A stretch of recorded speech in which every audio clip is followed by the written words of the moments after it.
What I'm going to share with you today is going to be totally different from what you're going to expect, because I want to show you how you can increase productivity massively in 2018. What I want to share with you is what I learned after I was diagnosed with cancer. So one of the things about me is I get up at 5 o'clock every morning and I hit the ground running, and I usually run full force.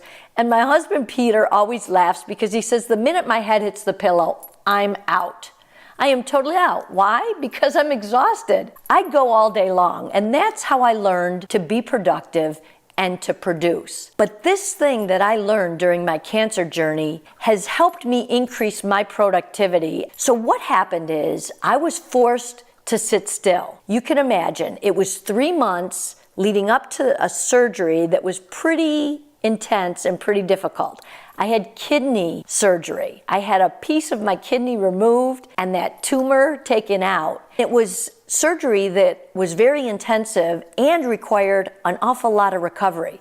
So there was a 6-month period in my life where I really had to be still. I had to rest. Now, rest is something I thought you did when you were dead. I thought it was something that I would do someday. But as long as I wanted to be successful and as long as I wanted to make money and impact and influence lives, I had to be in that hamster wheel. Nothing is further from the truth. We have something in our brain that science has only recently proven, certainly since I've been out in the business world. And it's called our DMN, our default mode network. And because of the invention of PET scans and MRIs, scientists have been able to see our brains and prove much more clearly what this DMN is all about. And what it's about is it's a connective network that actually is the piece of our brain that continues to work while we're resting, while we're sleeping, while we're mind wandering. Do you ever know one of those people, maybe even at the office, where it seems like they're sitting there looking out the window, flipping their pencil, but they were just as successful as you? It's because their brain was working in a subconscious way, in a way that was very different from what I was doing. I wanted to stay in my conscious mind all the time. Well, what I've learned is that we can only focus 3 to 4 hours at a time and be productive. Our brains can't even take anymore. So all this work that I was doing was really wasted time and effort. I could have been walking, napping, resting, doing activities that I call rest that would stimulate my brain and allow it to solve problems on my behalf.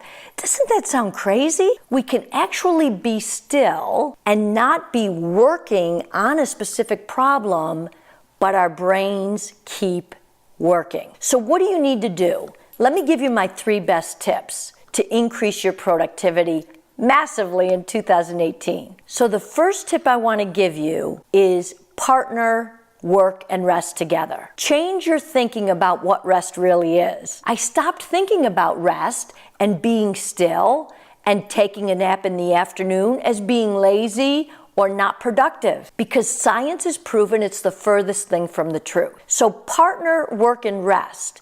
In other words, you need to make sure that you have both of those in your day. So if you can only focus 3 to 4 hours, but you work a job where you're working 8 hours a day, what I do now is I work my very focused work in chunks. So I focus for 1 to 2 hours at a time, and then I do the kind of work that I call busy work, whether it's my filing or whether it's writing things up or listening to a podcast or something that I need to do.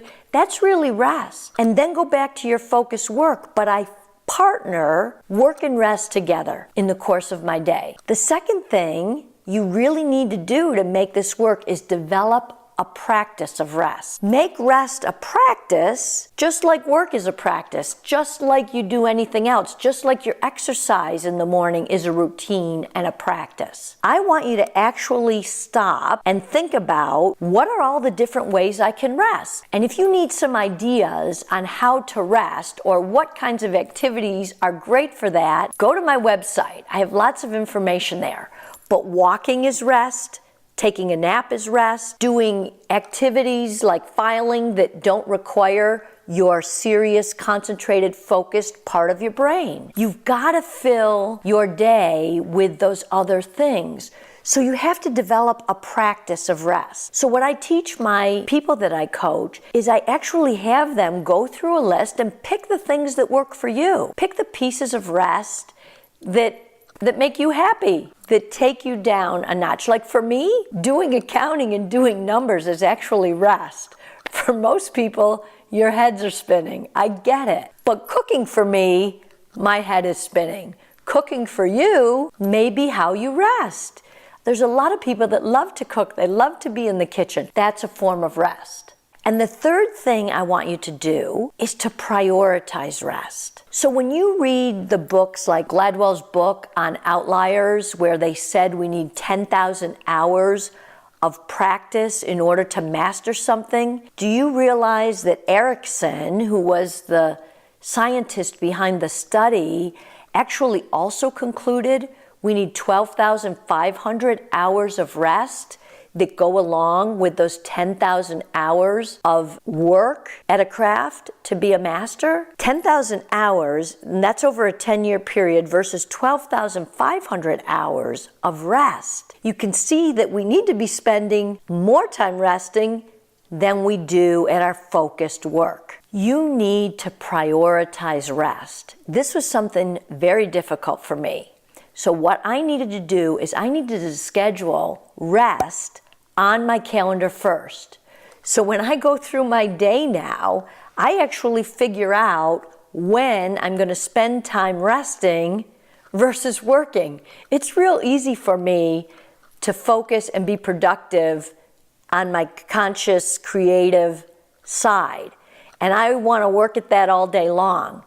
The freeing thing for me is that I now realize that that is not being productive, that my brain actually can't handle it, and the whole piece of my brain that is doing the DMN work wasn't even being engaged. And this is like any other muscle, which scared me.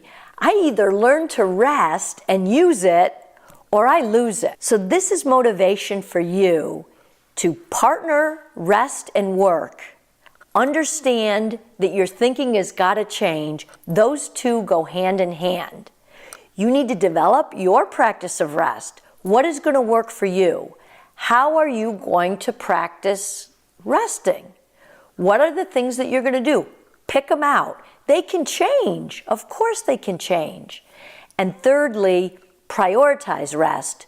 Actually schedule it first. Those are my recommendations. And trust me, if you do this and you get good at it, your subconscious, your DMN, your default network is going to kick into action and do work on your behalf while you're enjoying your life. My name is Renee Teller. I'm a life strategist, and I'm here to help you live life better.